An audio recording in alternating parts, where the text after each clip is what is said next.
Hello दोस्तों, नमस्कार। स्वागत है आप सभी का आपी के एजुकेशन कोर पर। अभी हाल ही चर्चा में एक शब्द बना हुआ है अप्सपा। ये क्या है, क्यों ये चर्चा में बना हुआ है, क्या कारण है इसके पीछे, विरोध हो रहा है राज्यों में और क्यों इसे हटाना चाहते हैं। बहुत सारे प्रश्न हैं, बहुत सारी चीज़ें हैं इस चीज़ों को लेके। तो आज हम जानेंगे कि आखिर ये क्या कानून है, ये कौन सा ऐसा कानून है, कौन सी ऐसी स्पेशल पावर है, कौन सी ऐसी आर्म्ड फोर्स के पास ऐसी स्पेशल पावर है जिसको हटाने की बात करी जा रही है।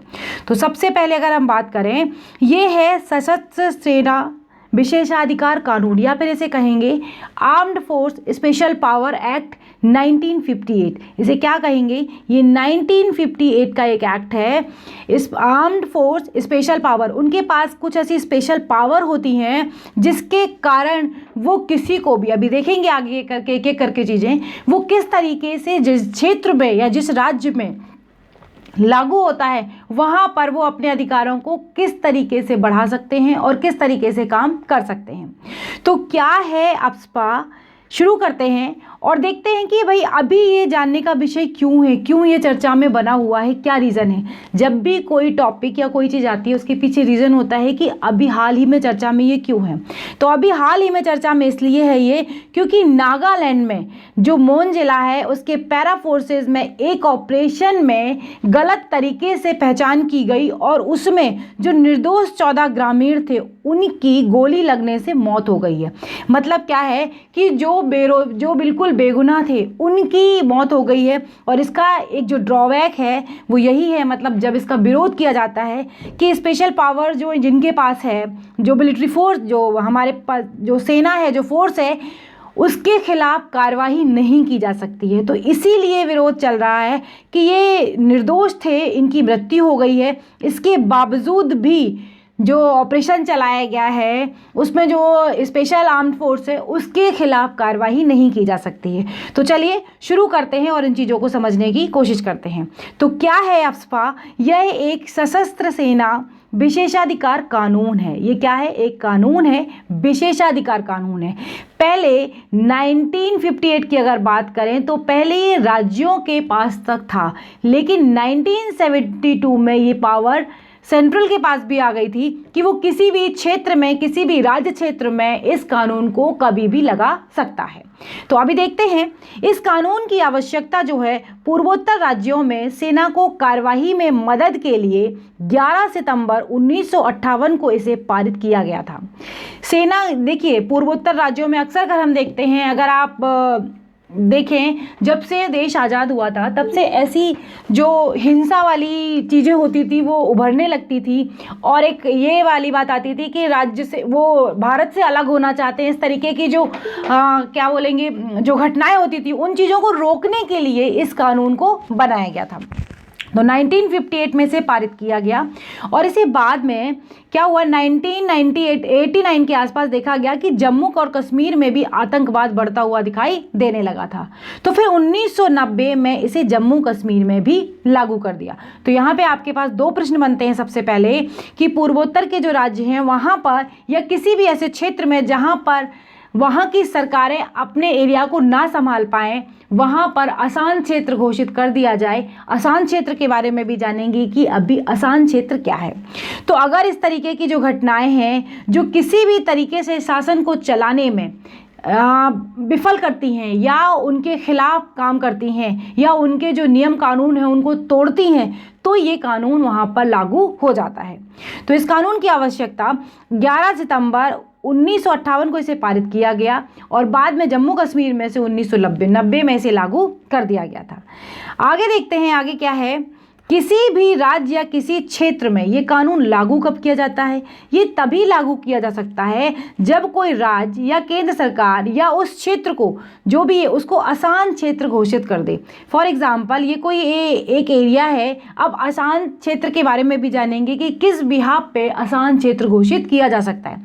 तो कोई अगर एक ये एरिया है और यहाँ पर अगर आसान क्षेत्र घोषित कर दिया गया है राज्य के द्वारा या फिर केंद्र सरकार के द्वारा या फिर उस क्षेत्र के द्वारा, अगर आसान क्षेत्र से घोषित कर दिया गया तो वहाँ पर क्या होता है कि इसके बाद वहाँ सेना या सशस्त्र बल भेजे जाते हैं। इसके बाद वहाँ पर कोई भी संदिग्ध गतिविधि, अगर किसी व्यक्ति या किसी एरिया में कोई संदिग्ध गतिविधि दिखती है और उसमें जो लिप्त लोग हैं या व्यक्ति हैं वो जो समझ में आते हैं, उनके खिलाफ कार्यवाही का अधिकार मिल जाता है कि सेना किसी भी प्रकार से उनके साथ कार्यवाही कर सकती है।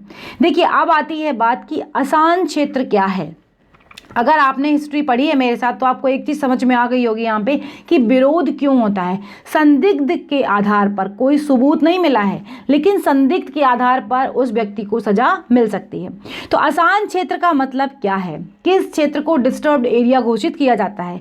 तो धारा 3 के तहत ये कहा जाता है कि जब क्षेत्र में नस्ली, भाषाई, धार्मिक या फिर क्षेत्रीय समूह, जातियों की विभिन्नता के आधार पर समुदायों के बीच मतभेद बढ़ जाए, कुल मिला के आपस में जो वहाँ के रहने वाले लोग हैं वहाँ पर अशांति छा जाए, किसी भी तरीके को लेके आपस में लोग लड़ने लगें, भाषाई आधार पर लड़ने लगें या धार्मिक आधार पर लड़ने लगें या फिर क्षेत्रीय समूहों में बढ़ जाएं, तो उन सभी चीज़ों के लिए ये किस में आएगा, आपका आसान क्षेत्र में ये आ जाएगा।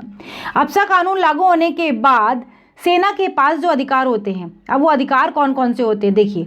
किसी भी संदिग्ध व्यक्ति को बिना किसी वारंट के गिरफ्तार कर सकती है। उसे लगा कि ये कोई व्यक्ति है और ये किसी भी तरीके से संदिग्ध है या फिर उसे लग रहा है कि लिप्त हो सकता है जो घटना अभी हाल में घटी है, या फिर किसी व्यक्ति जो वहाँ पर अशांति छाई है उसमें किसी भी तरीके से इसका कोई हाथ दिखाई देता है, तो क्या करती है, बिना किसी वारंट और बिना किसी चीज़ के वो क्या कर सकती है, बिना किसी वारंट के उसके व्यक्ति के घर की तलाशी भी ले सकती है। और इसके लिए अगर वो मना भी करता है किसी तरीके से या वो अपने आप को कहता है कि मैं इसमें इन्वॉल्व नहीं हूँ, तो उसके लिए जबरन उसके घर में या उसकी जो तलाशी की बात है उन चीज़ों को लेकर जितना ज़रूरी बल होगा उसका भी प्रयोग वो कर सकती है। संदिग्ध वाहन, अगर लग रहा है कि कोई वाहन संदिग्ध है, इसमें किसी तरीके की घटना में लिप्त होने के चांसेस हैं, तो उनकी रोककर भी तलाशी ली जा सकती है। ये सारी पावर किसे मिल जाती हैं, ये मिल जाती हैं स्पेशल पावर आर्म्ड फोर्स को। यदि सशस्त्र बलों को अंदेशा है कि विद्रोही या उपद्रवी किसी घर या फिर किसी बिल्डिंग में छुपे हुए हैं और उन्हें लगता है कि वहाँ पर वो आश्रय ले रहे हैं, और तो उसको क्या करा जाएगा, उस जो आश्रय स्थल है उनका, उसको पूरे को वो तबाह कर सकते हैं, उस ढांचे को ही पूरा वो गिरा सकते हैं। सशस्त्र बलों द्वारा गलत कार्रवाई करने की दिशा में उनके ऊपर कार्रवाई नहीं की जा सकती। कानूनी कार्रवाई, यही जो लाइन है वो सबसे ज़्यादा चर्चा में बनी हुई है, और यही कहा जा रहा है कि अगर वो 14 ग्रामीणों को जो मारा गया है या जो मर गए हैं उसमें फायरिंग में, तो उनका जो अकाउंटेबिलिटी होगी वो किसकी होगी, क्योंकि सशस्त्र बल जो हैं जिनके द्वारा किया गया है उन पर तो कोई भी तरीके का कानून लागू होगा ही नहीं, उनको तो किसी तरीके की कोई कार्यवाही उनके ऊपर नहीं की जाएगी। तो कहीं ना कहीं ये किस तरीके से कानून से आपको मैच करता हुआ दिखाई देता है, अगर आपने हिस्ट्री पढ़ी है, ये दिखाई देता है हमें रॉलेट एक्ट जैसा। रॉलेट एक्ट क्या था, बिना वकील, बिना अपील, बिना दलील का कानून था, जिस संदिग्ध के आधार पर सीधे हमारे जो क्रांतिकारी थे उनको क्या कर दिया जाता था, उनको सीधे सीधे जेल में डाल दिया जाता था। तो वही बात है कि इस तरीके से कि जिन्होंने किया है उनके ऊपर किसी भी तरीके की कोई भी कार्यवाही नहीं की जा सकती है। एक चीज़ और भी, अगर कोई व्यक्ति बार बार अशांति फैलाता है और उसे जो सशस्त्र बल है उसको लग रहा है कि बार बार ये कानून तोड़ने की कोशिश कर रहा है, तो मृत्यु तक का बल प्रयोग किया जा सकता है, मतलब उनको मारा भी जा सकता है। तो ये देखिए, ये जो अप्सवा है वो कितना मतलब कानून अगर देखा जाए, ठीक है, जब ये बना था, जब ये फॉर्म हुआ था तो बहुत सारी चीज़ें सोच कर हुआ था, लेकिन अगर इसके लिए ये गलत चीज़ है कि अगर उसमें जो लोग मारे गए हैं, जो निर्दोष हैं, अगर वो लोग मारे गए हैं तो उसके लिए कुछ ना कुछ प्रावधान होना चाहिए। इसीलिए केंद्र सरकार से इस समय पर नागालैंड के द्वारा मांग की जा रही है कि इसको हटाया जाए। किन किन राज्यों में लागू है हम आपको वो भी बताएंगे, किन किन राज्य क्षेत्रों में लागू है वो भी मैं आपको भी बताऊंगी। तो विरोध क्यों होता है, मैंने अभी हल्का सा आपको बताया है और ये चीज़ आपको समझ में आ भी रही होगी कि विरोध विरोध क्यों होता है। विरोध होने के कारण सबसे बड़ा एक है कि इसकी तुलना रॉलेट एक्ट से की जाती है। रॉलेट एक्ट मैंने अभी आपको बताया, अंग्रेजों के समय का एक्ट है ये, बिना अपील और बिना दलील का कानून है ये, और संदिग्ध के आधार पर किसी भी क्रांतिकारी को गिरफ्तार करके उसे जेल में डाल दिया जाता था। इसमें कई बार क्या है कि फर्जी एनकाउंटर और यौन उत्पीड़न से संबंधित आरोप भी लगते रहते हैं। ये क्या कहा जाता है कि ये मानव अधिकारों का उल्लंघन करता है। ठीक है, तो ये इसका विरोध का आपको कारण समझ में आ गया होगा कि इसका विरोध क्यों होता है। अब अप्सपा किन किन राज्यों में लागू है। अगर आप वीडियो देख रहे हो और आपको अच्छा लगे तो प्लीज़ लाइक कर देना, शेयर कर देना, चैनल पर अगर नए हैं तो सब्सक्राइब कर लेना।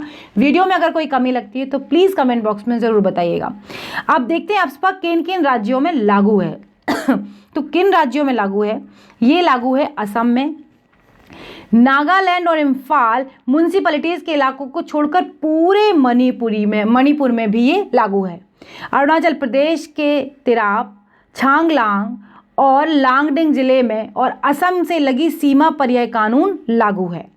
मेघालय में भी जो है सीमा लगती है असम से, वहाँ पर भी ये कानून लागू है। और जम्मू कश्मीर में मैंने आपको बताया, जम्मू कश्मीर में भी ये लागू है। कई बार एग्जाम में ऐसे क्वेश्चन पूछ लिए जाते हैं कि अप्सपा किन किन राज्यों में लागू है या किन किन राज्य क्षेत्रों में। आपके पास 4 ऑप्शन होंगे और 4 ऑप्शन में से उन जगहों के नाम दिए गए होंगे जहाँ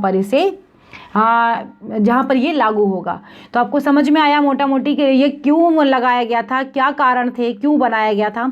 वहाँ की जो सरकारें थी वो अपने यहाँ शांति या जो कहते हैं ना, जो वहाँ की अस्थिरता थी उससे निपटने के लिए वो राजी नहीं थे, मतलब समर्थ नहीं थे, राजी नहीं समर्थ नहीं थे, इसलिए इसको लाया गया था।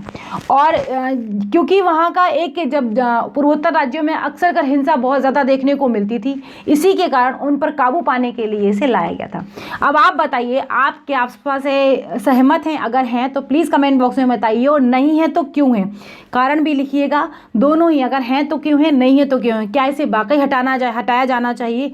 अगर असम और नागालैंड इस समय पर डिमांड कर रहे हैं कि इसको हटाया जाना चाहिए, तो आप उस बात से कितने सहमत हैं। वीडियो अच्छा लगा हो तो प्लीज़ लाइक करना बिल्कुल ना भूलें। चैनल पर नए हैं तो सब्सक्राइब कर लीजिए। अगले वीडियो में फिर मिलेंगे, तब तक के लिए बाय बाय दोस्तों, नमस्कार।